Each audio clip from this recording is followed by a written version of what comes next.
Bonjour, comment allez-vous? Je ne crois pas que si David avait eu peur, il aurait pu vaincre Goliath. Je ne crois pas aussi que si Daniel avait peur, il allait remporter sa victoire dans la fosse au lion. Ni Shadrach, Meshach et Abednego.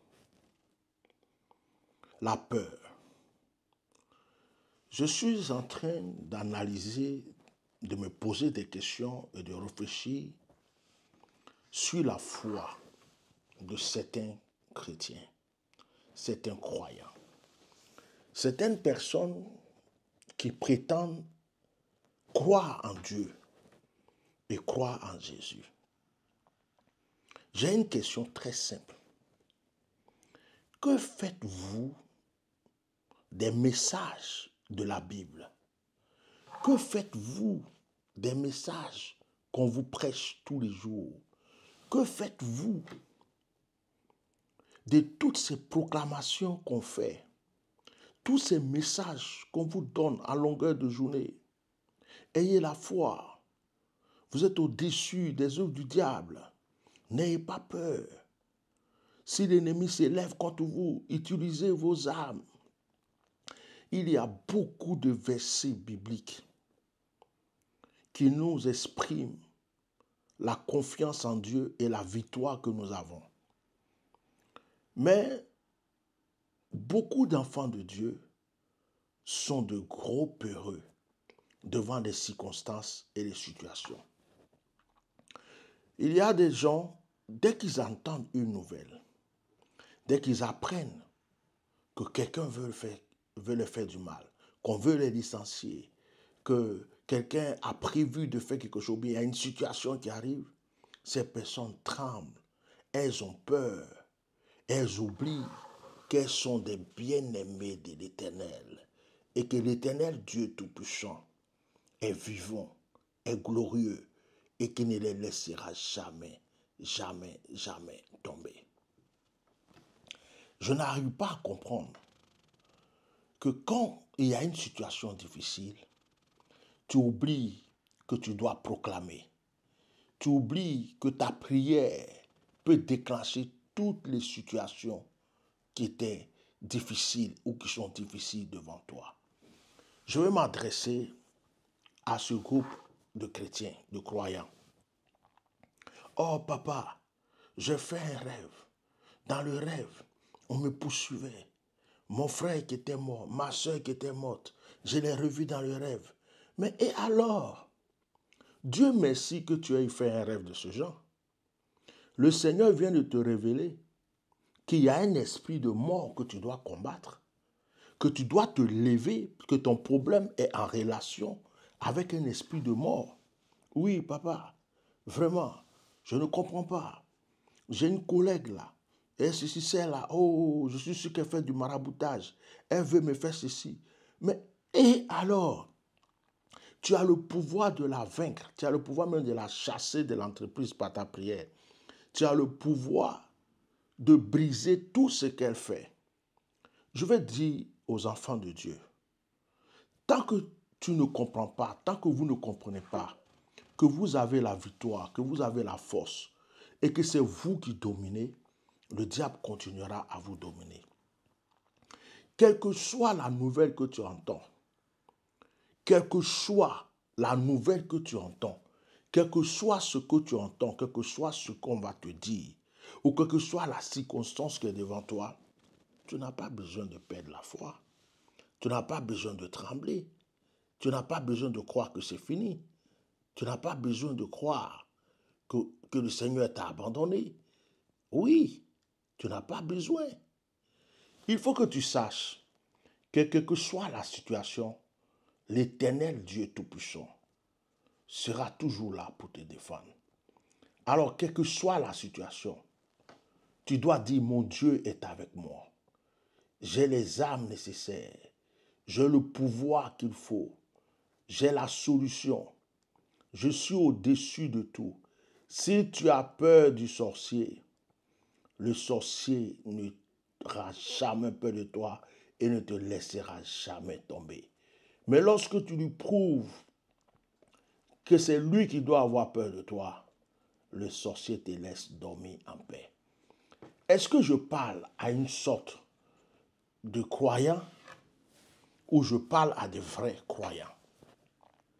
À travers ce message que je suis en train de te donner, je veux te choquer. Pourquoi tu perds la foi?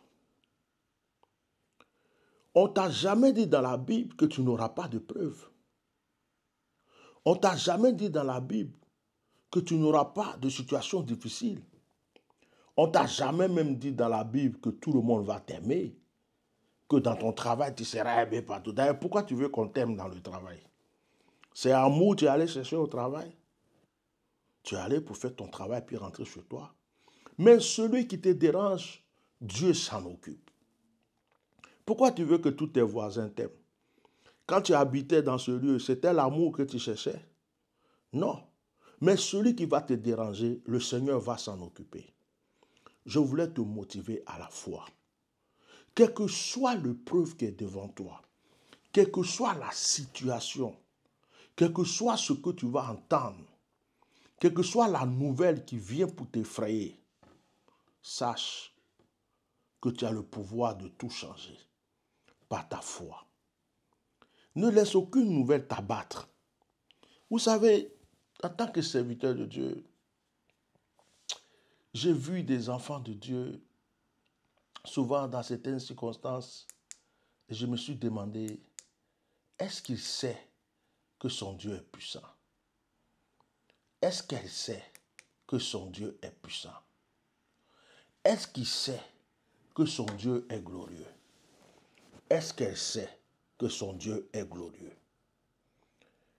Par ces paroles que je t'adresse aujourd'hui, garde la foi. Tu auras des combats, tu auras des épreuves. Tu attends de bonnes nouvelles et il y a de mauvaises nouvelles qui vont vouloir se dépêcher pour venir avant les bonnes nouvelles. Mais reste ferme. Vous connaissez l'histoire de Pierre. Pierre qui était dans la barque. Lorsque Jésus marchait sur l'eau, Pierre a dit, Seigneur, si c'est toi, fasse que je marche sur l'eau. Le Seigneur a dit, mais viens. Pierre a commencé à marcher sur l'eau.